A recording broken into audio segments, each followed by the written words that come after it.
نحمده ونصلي ونسلم على رسوله الكريم اما بعد فاعوذ باللہ من الشیطان الرجیم بسم اللہ الرحمن الرحیم۔ اللہ تبارک و تعالیٰ کی حمد و ثنا اور اس کے پیارے محبوب صلی اللہ تعالیٰ علیہ وآلہ وسلم پر کروڑ ہاں درود و سلام۔ ہمارے پیارے آقا صلی اللہ تعالیٰ علیہ وسلم فضیلت کا سورج ہیں۔ باقی سارے انبیاء کرام علیہ السلام اس سورج کے ستارے ہیں۔ جتنے نبی تشریف لائے وہ حقیقت میں اس سراج منیر یعنی چمکدار سورج ہی کی روشنی دنیا میں پھیلا رہے تھے۔ سبحان اللہ سبحان اللہ۔ سراج منیر میرے آقا کا لقب، سراج منیر میرے آقا کی شان، سراج منیر میرے آقا کی عظمت، سراج منیر میرے آقا کی شان۔ جس طرح سورج طلوع ہونے سے پہلے بھی سورج ہوتا ہے، طلوع ہونے کے بعد بھی سورج ہی ہوتا ہے۔ فرق صرف یہی ہے کہ طلوع ہونے سے پہلے ستاروں کے ذریعے سے روشنی پہنچاتا ہے اور طلوع ہونے کے بعد براہ راست دنیا کو روشن کرتا ہے۔ ایسے ہی پیارے آقا صلی اللہ علیہ وآلہ وسلم پہلے عالم ارواح میں تھے، وہاں سے انبیاء کرام علیہ السلام کو فیض دے رہے تھے، اب خود تشریف لے آئے۔ سبحان اللہ۔ ہو مبارک اہل ایمان عید میلاد النبی، ہو گئی قسمت درخشاں عید میلاد النبی، چار جانب دھوم ہے سرکار کے میلاد کی، جھومتا ہے ہر مسلمان عید میلاد النبی۔ کھل اٹھے مرجائے دل اور جان میں جان آ گئی، آ گئے ہیں جانے جانا عید میلاد النبی۔ یا نبی اپنی ولادت کی خوشی میں اپنا غم دیجئے، طیبہ کے سلطان عید میلاد النبی۔ جی ہاں، ساری عیدیں اس عید میلاد النبی کے صدقے میں ملی، آقا کے صدقے میں ملی۔ میرے آقا تشریف نہ لاتے تو عید نہ ہوتی، میرے آقا تشریف نہ لاتے تو شب بارات نہ ہوتی، میرے آقا تشریف نہ لاتے تو آج یتیموں مسکینوں بیواؤں کی بری حالت ہوتی۔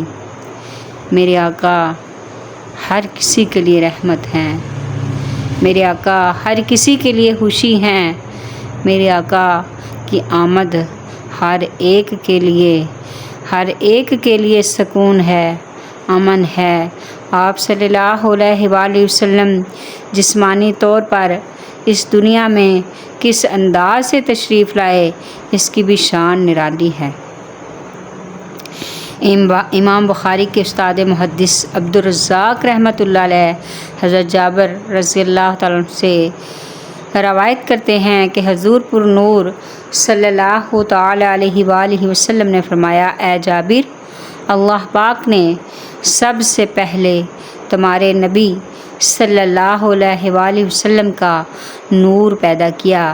حضرت کعب الاحبار رضی اللہ عنہ بیان کرتے ہیں، جب آدم علیہ السلام کی تخلیق ہوئی، جب آدم علیہ السلام پیدا ہوئے، اللہ پاک نے یہ نور ان کی پشت یعنی جسم کا پچھلا حصہ شانوں سے لے کر ریڑھ کی ہڈی کے آخری سرے تک پیٹھ مبارک میں رکھا۔ فرشتے اس کی زیارت کے لیے آپ علیہ السلام کے پیچھے صف باندھ کر کھڑے ہوتے۔ حضرت آدم علیہ السلام نے عرض کیا، مولا میں بھی اس نور کی زیارت کرنا چاہتا ہوں، میں بھی اس نور کو دیکھنا چاہتا ہوں۔ آپ کو اس کی زیارت کروائی گئی۔ حضرت آدم علیہ السلام کو اس نور کی زیارت کروائی گئی تو آپ علیہ السلام نے انگلی سے اس کی جانب اشارہ کر کے درود پاک عرض کیا۔ اس مقدس نور کے انوار آپ کی پیشانی مبارک میں یوں روشن تھے جیسے سورج آسمان میں اور چاند اندھیری رات میں۔ سبحان اللہ۔ آپ علیہ السلام اپنی پیشانی سے پرندوں کے چہچہانے جیسی آوازیں سنتے عرض کیا، الہی یہ کیسی آواز ہے؟ فرمایا، یہ خاتم النبیین سید المرسلین صلی اللہ تعالی علیہ وسلم کی تسبیح کی آواز ہے۔ سبحان اللہ۔ جب حضرت شیش صلی اللہ علیہ وسلم پیدا ہوئے، آپ علیہ السلام کی پیشانی میں نور مصطفیٰ روشن تھا۔ آپ کی ولادت ہوئی تو فرشتے مبارکباد دینے آئے۔ چنانچہ حضرت شیش صلی اللہ علیہ وسلم کا نکاح اپنے زمانے کی نہایت حسین اور افضل ترین خاتون حضرت بیضہ رضی اللہ عنہا سے ہوا۔ حضرت جبرائیل علیہ السلام نے نکاح کا خطبہ پڑھا اور فرشتے گواہ ہوئے۔ حضرت شیش صلی اللہ علیہ وسلم کے بعد ان کے شہزادے حضرت انوش رحمۃ اللہ علیہ ہوئے۔ اس کے بعد ان کے بیٹے حضرت کنعان، پھر حضرت ادریس علیہ السلام الغرض حضرت آدم علیہ السلام سے لے کر حضرت عبداللہ رضی اللہ عنہ تک پیارے آقا مکی مدنی مصطفیٰ صلی اللہ تعالی وسلم کے سارے آباء و اجداد اہل ایمان پاکیزہ اور با کردار تھے۔ نور مصطفیٰ صلی اللہ تعالی وسلم کی دنیا میں جلوہ گری سے پہلے دنیا کے تمام بت منہ کے بل گر گئے ہوئے، بادشاہوں کے تحت الٹ دیے گئے، جانوروں کو بولنے کی طاقت دی گئی۔ مشرق کے پرندوں نے مغرب والوں کو خوشخبریاں دی۔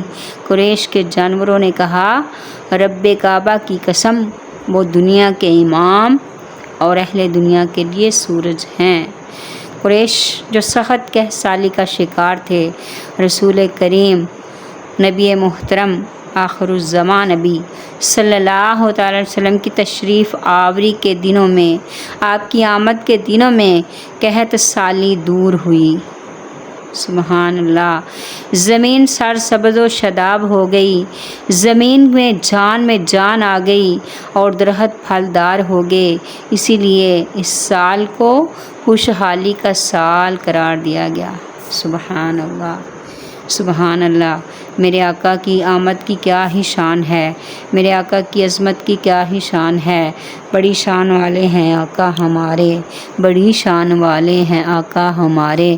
آخر میں اللہ تعالیٰ سے دعا ہے کہ یا رب العالمین ہمیں اپنے پیارے محبوب کا سچا پکا عاشق بنا اور میلاد مصطفیٰ صلی اللہ تعالی وسلم منانے کی توفیق عطا فرما۔